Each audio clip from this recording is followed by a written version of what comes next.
Hi everybody, I'm Forbes Riley, and I'm affectionately called the Queen of Pitch because in my career I've sold over $2.5 billion worth of products on infomercials, live home shopping, and yeah, I was around to pioneer all of those industries, including cable television.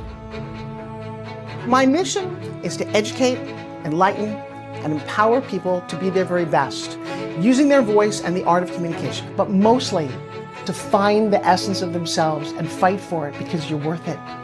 I'll tell you what, I'm a legacy maker because I continue to stand here, serve others, serve my family, serve whoever, and just hopefully be a role model.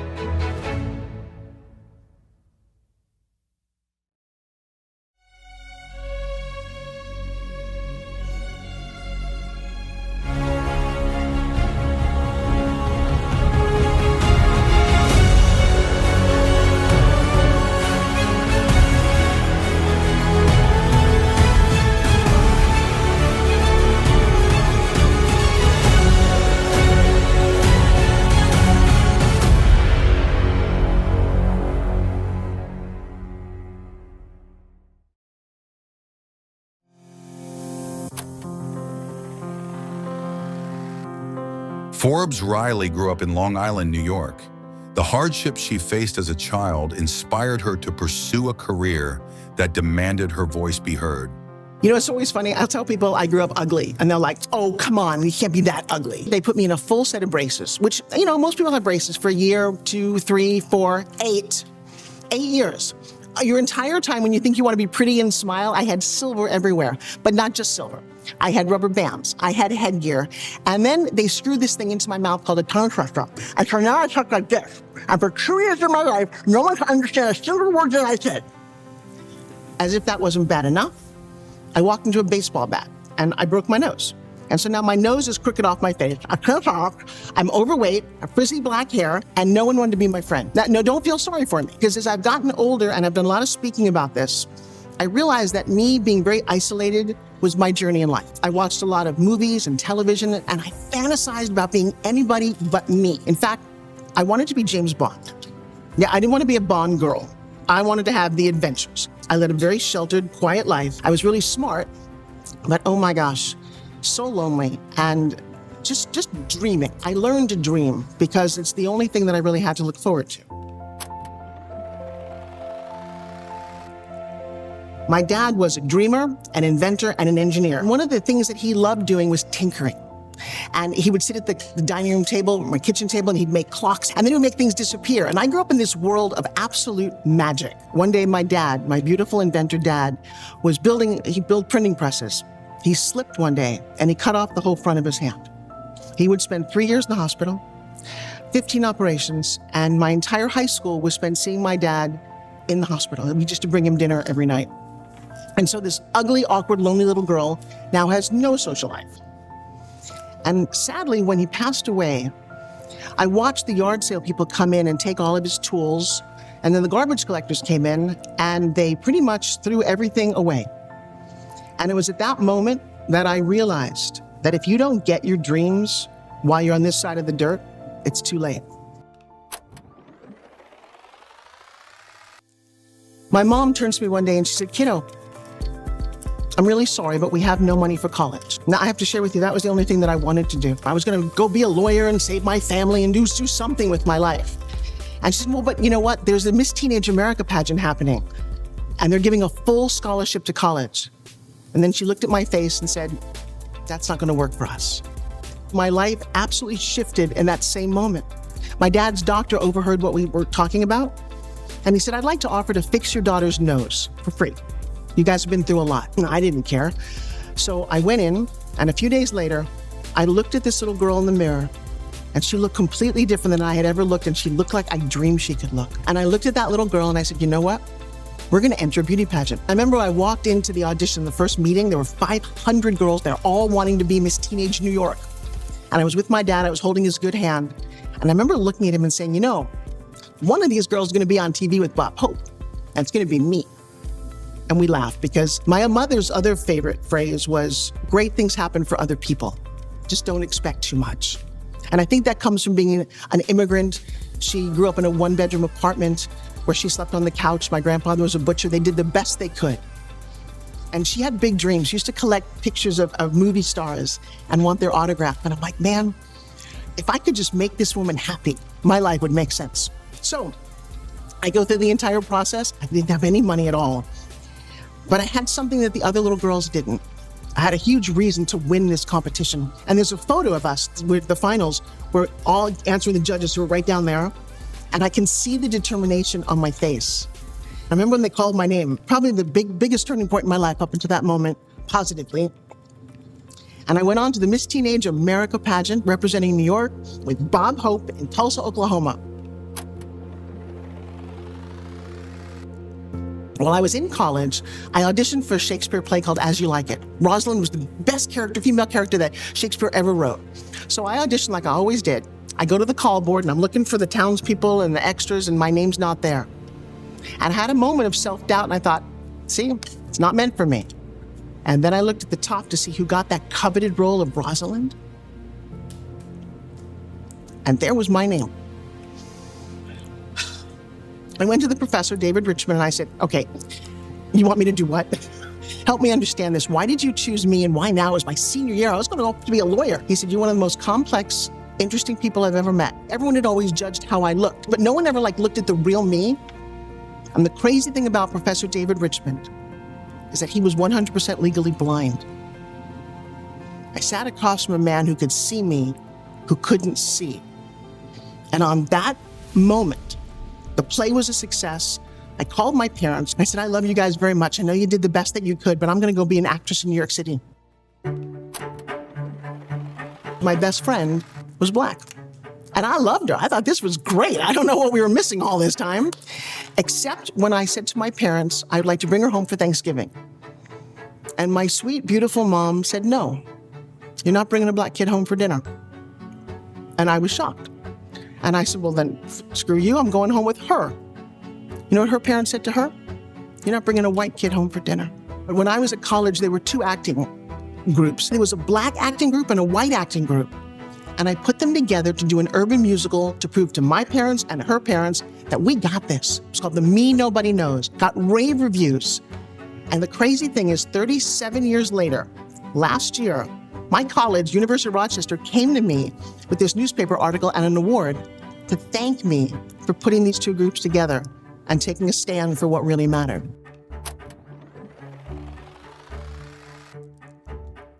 I've done tons of movies and soap operas. I did a Broadway show, and I've been living out that side of the dream. But I did learn something. If you don't focus, you don't get what you want. And I couldn't quite focus. I've done stand-up comedy. I've had a national radio show. I started the ESPN network. They're like, really, what is the career here? And I go back to that little girl who's got something screwed to her mouth who couldn't talk. And I realized that it's always been about communication. I made a deal with myself when I was younger. I'd almost forgotten this. I remember saying, if you ever get the chance to talk, don't stop.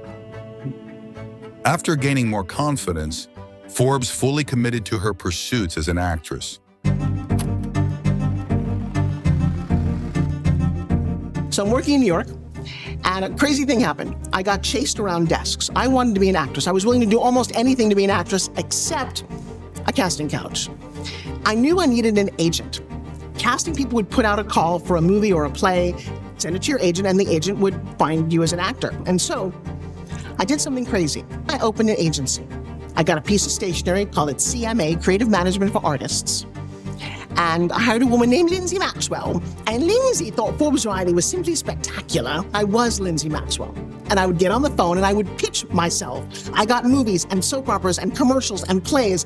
In 3 years, it was amazing. Except I was terrified somebody was going to find out that I was my own manager. And yes, there was a moment I'm on the set and there was something about the negotiation and the guy's like, well, I need to call your manager. And I had to run and find a payphone while like Superman going, oh, yeah, yes, hello, yeah, yes, this is Lindsay, can I help you?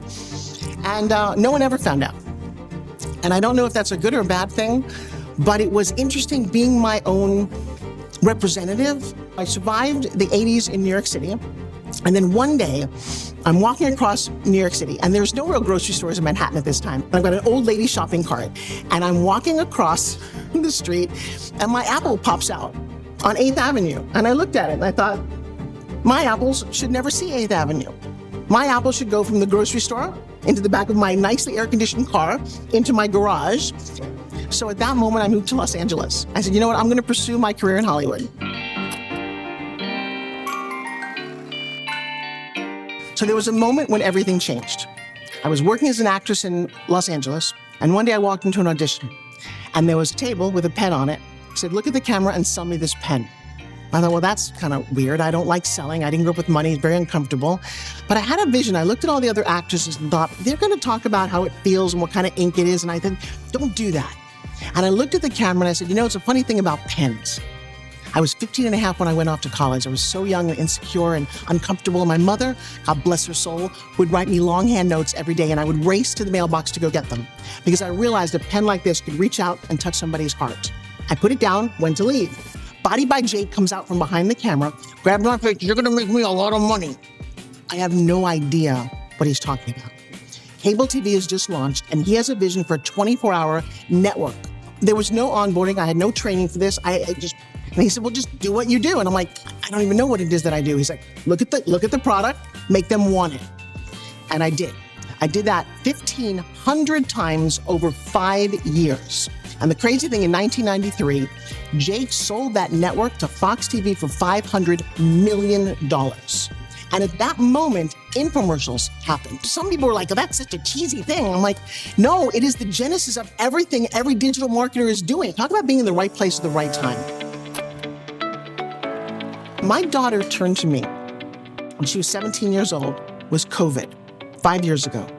She came downstairs and she looked at me and said, Mom, what are you doing? And not much. You know, TV had stopped. Everything in the world went quiet. And she looked at me and she said, you should teach people what you know, how to pitch. And I said, no. You see, when I was in Los Angeles, I was in my early 40s, and I was making about $100,000 to do an infomercial. And I said, I'm never teaching anybody what I do. I was literally printing money. I had everything I wanted financially. It was amazing. I finally had my 2 babies at 42. Life is good. Not teaching anyone. And she looked at me and said, Mom, you know, you gave us a great life, but if you don't teach other people how to pitch, you won't have a legacy. And at that moment, I looked at this beautiful little girl and said, okay.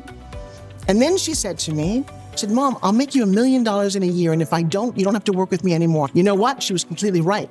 I would do the same thing over and over again. See, at this point, I'd already been telling other people who were doing digital marketing and sales letters, they all wanted to interview me about what makes an infomercial successful. I said, well, it's the structure and la-da-da-da-da. We sat in a room for 3 weeks. I did my very first webinar, and I had 25 people there. Now, I'd already been teaching a little bit. I love teaching speaking and presenting and all kinds of things, but I never really taught pitching. And so these 25 people showed up, and I had this idea of doing $1,000 training. For 4 weeks, I'll teach you everything I know, and we'll get it done. Within 9 months, we got what's called a 2 Comma Club Award. That means my daughter and I made $1 million with one funnel. And today she is 22 years old. I'm the CEO of my company, and we have over 50,000 students. In addition to her robust online teaching, Forbes guides people through breakthrough sessions that teach the power of manifestation and reframing negative narratives. I had a lot of insecurities that I dragged with me. And I will tell you, that's one of the things that I do today. I do breakthrough sessions with people, and I help them get over their past so they can write a better future. All my life, I just wanted to matter. I thought that I had something special, and I remember looking in the mirror when I was young thinking, you don't matter to hardly anybody except your parents. And it was very hard to think that you're somebody special, that you want to get out there and communicate and be glamorous and live this life. And then when I look at the whole world of infomercials and people nowadays, like, Forbes, you pioneered the world of infomercials. There were a bunch of us. And as a woman, I hosted more and made more money and did more shows than any other female out there. And I see pitching so clearly. In fact, I hear pitching like Mozart hears music. That little kid, he was a young man when he heard concertos. Every second, every word that I hear, I love when people pitch me or companies pitch me because I can instantly hear what needs to be changed. Now, I don't know why. I'm just grateful that I do. And I think about my dad who said, kiddo, how do I get my inventions out to the world? I'll tell you what, it's been my entire life to get other people's ideas out to the world. I headed off to Vegas and I won a lot of awards as Best Female Presenter, Best Infomercial, and I was the reigning queen that year. And this guy with the camera comes over and he says, can I interview you? We're doing a new TV series called Pitchmen. I said, okay, with Billy Mays and Anthony Sullivan. And so he talked to me about my career and working with both of them. And then he said one sentence that changed my entire life. He said, what are you working on now? And I had this thing in my pocket, which just seems to me so magical that it was just sitting there. I could have left it at my desk at home, but I didn't. And I pulled it out and I said, it's called a SpinGym. And he looked at it, he tried it, he said, oh my God, this is amazing. You have to show Sully. I'm like, Sully sells soap and mops. He said, no, the show is all about inventors. And I'm like, really? Sully looks at it, he and Billy love it. We go off to New York and the guy who created the As Seen on TV logo, he's gonna help make little infomercials inside of this show and I show it to him and he doesn't like it. I'm like, okay, what? I said, that's not good enough. And again, being able to be fast and knowing what you want, I went to his secretary. I had her come into the room. I said, do this for me. Just tell me what you think. She's like, oh my God, this is fantastic. I can feel every muscle in my entire body working. And with that, AJ looked at me and said, okay, you're in, we'll do the show. And it was the craziest thing. That 5 months of shooting was the entire launch pad of SpinGym. I sold 64,000 of these, got a $1.2 million check. And I remember at that moment thinking, you did it. You made more with your SpinGym than your dad made in 10 years of working his ass off. And it's been a beautiful ride. I ended up in the National Fitness Hall of Fame. And to date, I've probably sold more than most people will ever sell on television, $2.5 billion worth of products, my own and other people's. The fact that I matter at this point in my life to anybody, to me seems like such a miracle, such a blessed thing to have gone through all the stuff I went through. My parents are long gone. My twins are 22. I get to work with both my son and my daughter now. I'm in love. Somebody mistakenly told me that, oh, the second time, your second marriage is much better, which means you have to get through your first one. Well, when I wanted to fall in love the second time, I wrote a list. And I'm going to share with you that having a list of what you want, knowing what you want, having clarity in your purpose, your mission, your conversation, your heart, changes everything. Joshua, come here for a second. So 8 years ago, you walked in thinking you were going to play with the little SpinGym or shoot something. I had no clue what I was doing. I walked in and I saw you in the living room, and it was like God rays were coming down from the sky, shining down on you. That was 8 years ago. Mm-hmm.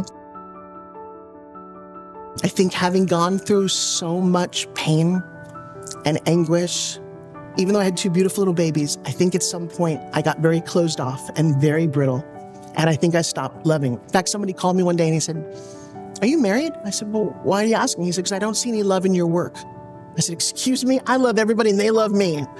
He said, yeah, I'm not seeing it. And I realized that I'd gotten kind of crusty. I stopped trusting. I stopped a lot of things. I remember at that moment, I pulled off the side of the road and I thought, what's happened to me? I love working with people and coaching people. And I said, Forbes, I think you need to coach your way back to love.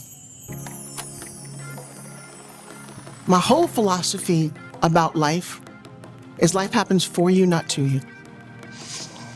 And thanks to an opportunity like this where I get to share my story, I stand on stage a lot, I tell my story. All the crazy things that have happened to me seem to have been a roadmap. I don't think I would have appreciated my face as much if it had been so ugly. I don't think I would appreciate my ability to speak and communicate and influence others. There is something really better on the other side. And suffering, while it seems to suck while you're doing it, builds character. There is no cool kids table. There is only when you decide that you're enough, that it's your time. And then people invite you to tell your story. Wouldn't that be cool? And even if they don't, turn on your camera. Leave a legacy and a history of your life story. You got where you are because of all of these crazy things that happened to you, so that the next generation can listen to you, can watch you tell your story in your own words. When you've got a product or a service and you're so excited to tell someone about it or pitch it, don't lead with the product or service. Here's a big secret. You have a solution, but it's to somebody else's problem. You have to be willing to do what no one else is willing to do to get what you want. And that has been the entire motto of my life. I'm a legacy maker because I inspire people, millions of people, to find their voice, monetize their message, and lead their lives with passion. It's an honor to be doing this kind of work right now.